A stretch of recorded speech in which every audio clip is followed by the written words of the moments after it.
Sugatan ang isang lalaki sa Davao City matapos pukpukin ng bato sa ulo ng hindi pa nakikilalang salarin. Sa Sual, Pangasinan naman, patay ang isang lalaki matapos pagsasaksakin at gilitan ng liig ng kanyang nakainuman. Makibalita tayo kay Joan Punsoy ng GMA Dagupan.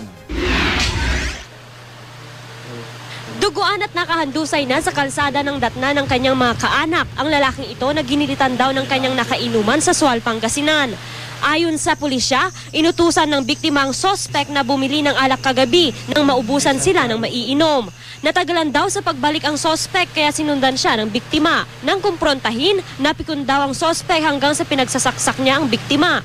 Ginilitan pa ng sospek sa leeg ang biktima. Tumakas ang sospek at hindi pa rin mahagilap hanggang ngayon. Itong si Romy Yanday daw ay wanted daw doon sa kanila.